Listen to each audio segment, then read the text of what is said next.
Good morning दोस्तों। हाय, कैसे हो? आज हमारा चौथा वीडियो है। इससे पहले जितने मैंने वीडियो बनाया है, 3 वीडियो बनाया है, उसमें हमने पहले वीडियो में हमने पढ़ा था कि टेंस क्या होता है, टेंस के प्रकार, और उसके बाद प्रेजेंट इंडेफिनिट टेंस के बारे में पढ़ा था। और दूसरे वीडियो में हमने प्रेजेंट इंडेफिनिट के कुछ पार्ट बचे हुए थे, उसके बारे में हम लोगों ने पढ़ा था। और सेकंड जो वीडियो पढ़ा था उसमें हमने प्रेजेंट कंटीन्यूअस, थर्ड वीडियो में हमने पढ़ा था प्रेजेंट कंटीन्यूअस के बारे में। और आज उसी सिलसिले को हम आगे बढ़ाते हुए प्रेजेंट परफेक्ट टेंस पढ़ेंगे। तो देखो,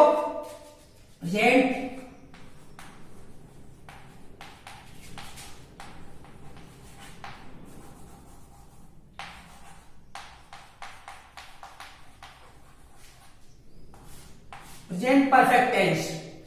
तो दोस्तों, पहले हम प्रेजेंट परफेक्ट, हम इसको कैसे पहचानेंगे, इसमें क्रिया गतिविधि करती है, कैसे होता है, इसका हम अंग्रेजी में ट्रांसलेट कैसे करते हैं, ये सब करेंगे। तो सबसे पहले हम आपको प्रेजेंट परफेक्ट टेंस के बारे में बताएंगे। तो प्रेजेंट परफेक्ट टेंस में इसमें जो क्रिया होती है वह प्रेजेंट में समाप्त हो चुकी होती है। कहने का मतलब कुछ समय पहले, वह अभी ही कुछ समय पहले समाप्त हुई होती है। जैसे राम खाना खा चुका है, तो राम खाना खा चुका है तो वह अभी जस्ट, मतलब वह अभी अभी खा के उठा है, मतलब काफी समय नहीं हुआ है, मतलब पास में नहीं हुआ, वो प्रेजेंट में ही कुछ समय पहले, 2 सेकेंड, 4 सेकेंड, 10 सेकेंड, 1 मिनट पहले ही वह काम कर चुका है, मतलब वह प्रेजेंट में वह तुरंत काम समाप्त हुआ होता है। तो ऐसे टेंस में, प्रेजेंट परफेक्ट टेंस में क्रिया की जो हाल में ही समाप्ति होती है, ऐसी गतिविधि का पता चलता है। और इसकी हम पहचान के लिए कह सकते हैं कि हिंदी वाक्यों के अंत में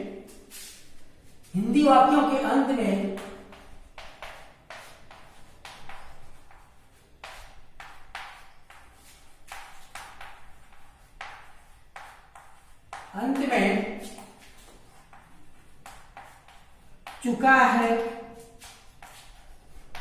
चुकी है, चुके हैं, लिया है, दिया है, गया है, गई है, इत्यादि शब्द आते हैं। कहने का मतलब जब भी हम हिंदी वाक्य बोलते हैं, उस हिंदी वाक्य के अंत में क्या आता है? चुका है, चुकी है, चुके हैं, लिया है, दिया है, गया है, गई है, इत्यादि शब्द आते हैं। अब हम इसके बाद इसमें हम पढ़ेंगे अफर्मेटिव सेंटेंस।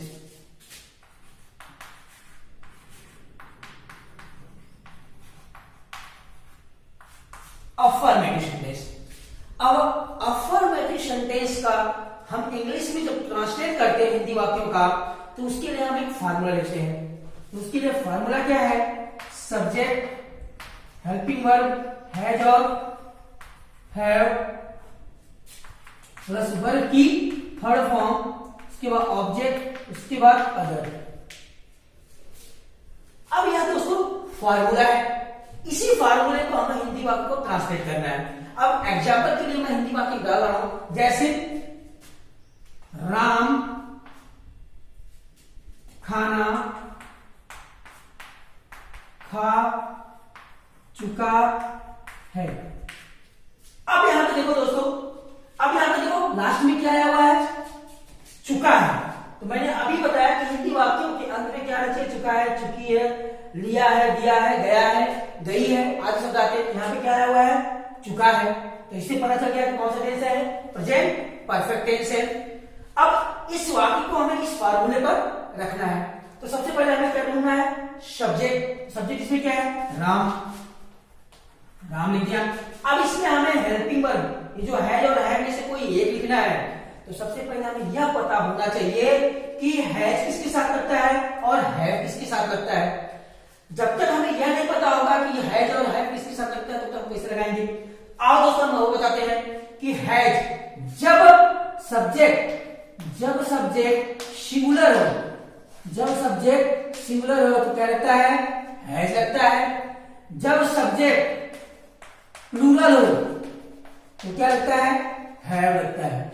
कहने का मतलब एक वचनकर्ता के साथ हैज, बहुवचनकर्ता के साथ हैव का प्रयोग करते हैं। तो अब यहां पे हमें सब्जेक्ट कौन सा है, सिंगुलर है, इसलिए यहां पे क्या लगेगा, हैज। और एक बात का याद रखना दोस्तों कि इसमें अभी तक आपने जितना भी टेंस पढ़ा है, जो भी पढ़ा है, किसी में वर्ब में फर्स्ट फॉर्म लगा हुआ है, किसी में वर्ब के फोर्थ फॉर्म लगा हुआ है, लेकिन यहाँ पे कौन सा लगेगा, वर्ब की थर्ड फॉर्म का प्रयोग करते हैं।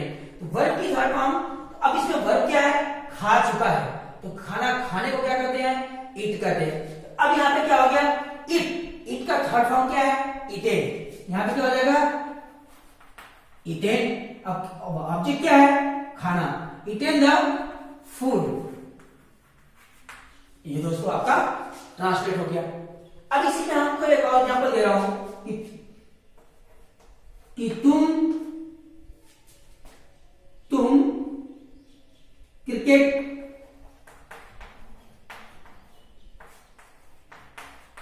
खेल चुके हो, तुम क्रिकेट खेल चुके हो। अब यहां पे सब्जेक्ट क्या है, यू, यहां पे क्या हो जाएगा, यू। अब यू बहुवचन है, इसलिए क्या लगेगा, हैव प्लेड। अब प्लेड की थर्ड फॉर्म क्या होती है, प्लेड क्रिकेट। ये हो गया आपका। हम दूसरे एक और एग्जांपल देखेंगे, हम दूसरा एग्जांपल देखेंगे, जैसे राधिका, राधिका गाना गा चुकी है। अब इसका हम ट्रांसलेट करेंगे तो क्या हो जाएगा, राधिका हैज, क्योंकि राधिका एक वचन है इसलिए राधिका हैज सिंग संग सैंग होगा, संग संग सॉन्ग। यह हो गया, राधिका हैज संग सॉन्ग। अब यह आपका प्रेजेंट परफेक्ट टेंस का अफर्मेटिव सेंटेंस समाप्त हो गया। अब इसके बाद हम पढ़ेंगे नेगेटिव सेंटेंस। क्या पढ़ेंगे, नेगेटिव सेंटेंस। तो नेगेटिव सेंटेंस के लिए देखो,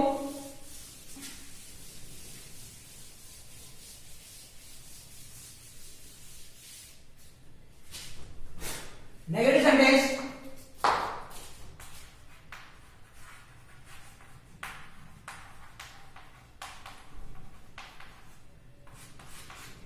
नेगेटिव सेंटेंस से ही पता चल रहा है कि नकारात्मक, मतलब इसमें हम नकारते हैं कोई चीजें। जैसे इसका एग्जांपल फार्मूला है, सब्जेक्ट हैज और have plus not plus verb की third form object plus other. जैसे एग्जांपल के लिए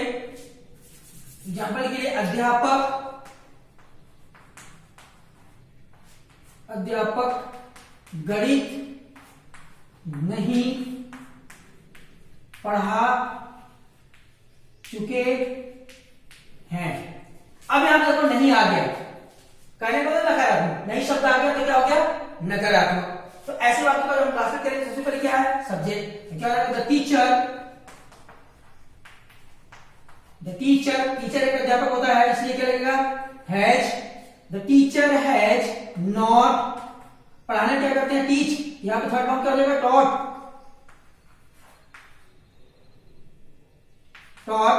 क्या पढ़ा रहे हैं, मैथ, टॉट मैथ्स। ये हो गया आपका वाक्य। जैसे कुम्हार बर्तन नहीं बना चुका है।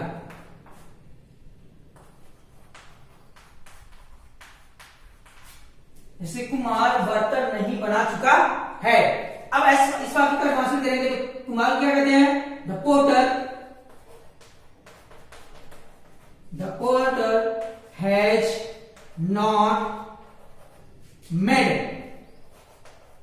Made pots. यह वाक्य हो गया आपका।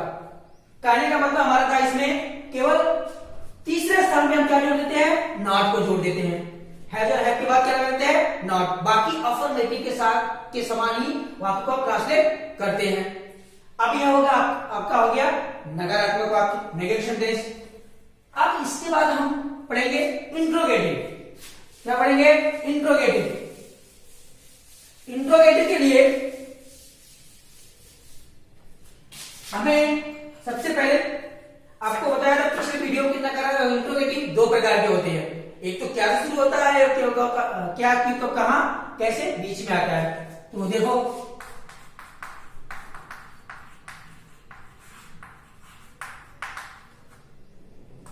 इंट्रोगेटिव, अभी जो क्या से शुरू होता है उसके लिए फार्मूला है। सबसे पहले क्या हो जाएगा, हैज और have plus subject plus verb की third form plus object plus other plus question mark. अब जैसे क्या तुम अपना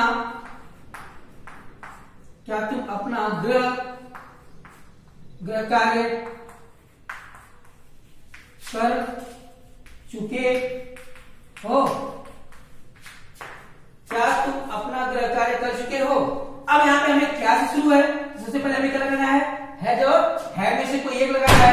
अब हमें सब्जेक्ट देखना है, सब्जेक्ट यू है, यू बहुवचन में आता है इसलिए क्या हो जाएगा, हैव यू डन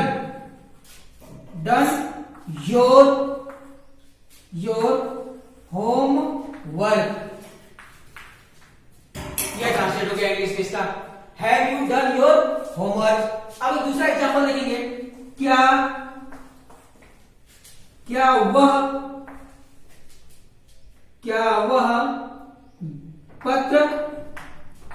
पत्र लिख चुका है, क्या वह पत्र लिख चुका है। अब ऐसे वाक्यों का ट्रांसलेट करेंगे हम तो क्या हो जाएगा, has he written a letter. क्या वह पत्र लिख चुका है, have he written a letter. अब यह वाक्य हो गया आपका, यह क्या से शुरू होने वाला था। अब इसके बाद हम जो क्या क्यों कब कहां कैसे बीच में आता है उसको हम पढ़ेंगे। उसके लिए केवल क्या चेंज होता है इसमें, केवल बस जो क्वेश्चन वर्ड बीच में आते हैं उसको हम सबसे पहले लिख देते हैं। उसके लिए फार्मूले में कुछ बदलाव है नहीं, केवल बस क्वेश्चन वर्ड आगे हो जाता है बस। उसके लिए क्या है, देखो जैसे तुम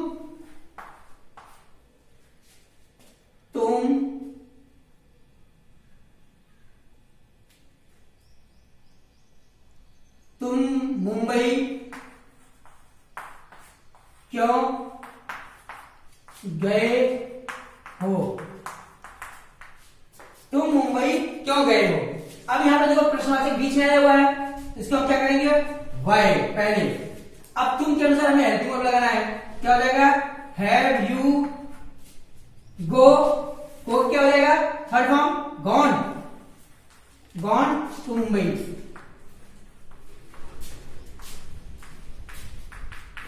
यह वाक्य हो गया, why have you gone to Mumbai, तुम मुंबई क्यों गए हो। जैसे वह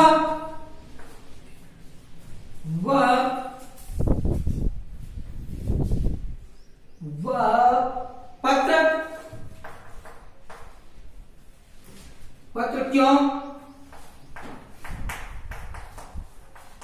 लिख चुका है, वह पत्र क्यों लिख चुका है। अब यहां पर प्रश्नवाचक बीच में आया है, यहां पे हम क्या लिखेंगे, why has he written letter. यह हो गया आपका प्रश्नवाचक जो बीच में आते हैं। अब इसके बाद हम पढ़ेंगे इंट्रोगेटिव एंड नेगेटिव सेंटेंस।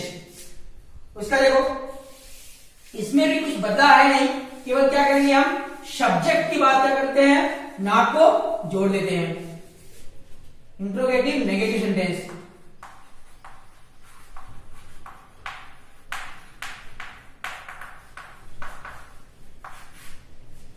अब इसमें क्या है फॉर्मूला,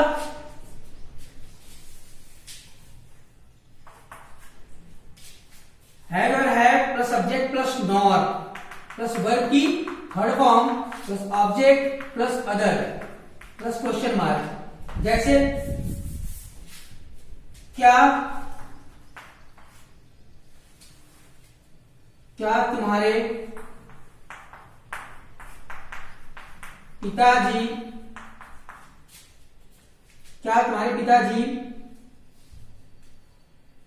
दफ्तर नहीं जा चुके हैं,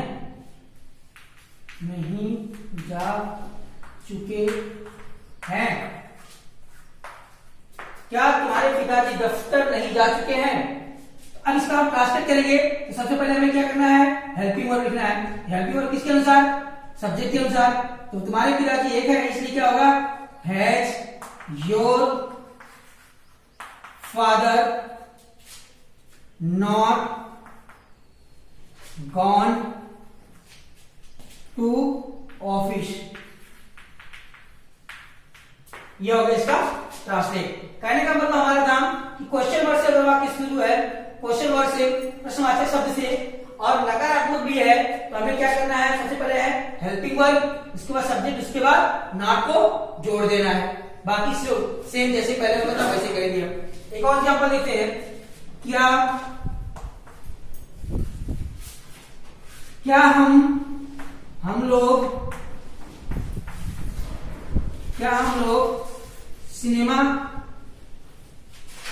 हम लोग सिनेमा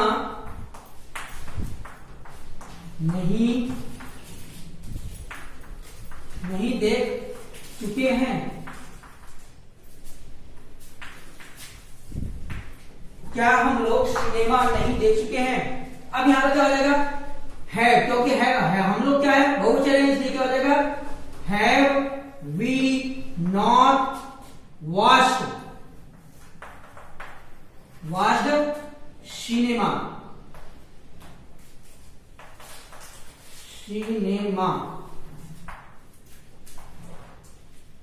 क्या हम लोग सिनेमा नहीं देख चुके हैं। अब यह हो गया क्या से शुरू होने वाला वाक्य। अब इसी जगह हम क्या, क्यों, कब, कहां जब बीच में आते हैं, उसके लिए उसमें कोई बदलाव नहीं है, केवल क्या हो जाएगा, क्वेश्चन वर्ड यहां पे आगे हो जाएगा। उसका एग्जांपल है,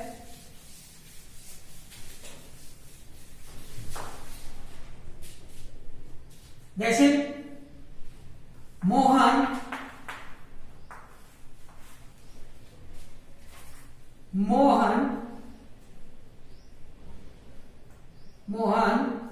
क्रिकेट क्यों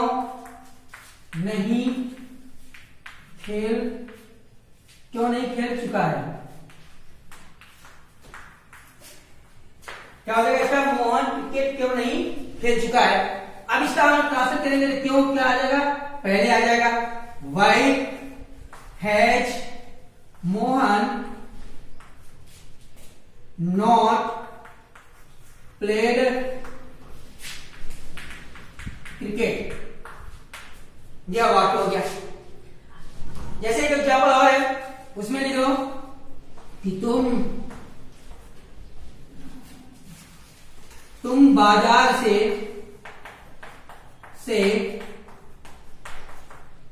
सब्जियां क्यों नहीं ला चुके हो। तुम बाजार से सब्जियां क्यों नहीं ला चुके हो। अब यहां पे क्या हो जाएगा, क्यों पहले है तो वाई हैव क्यों लगाया, क्योंकि सब्जेक्ट क्या है, बहुवचन है, इसलिए। उसके बाद यू नॉट ब्रॉट, ब्रॉट होता है, ब्रिंग माने लाना, ब्रॉट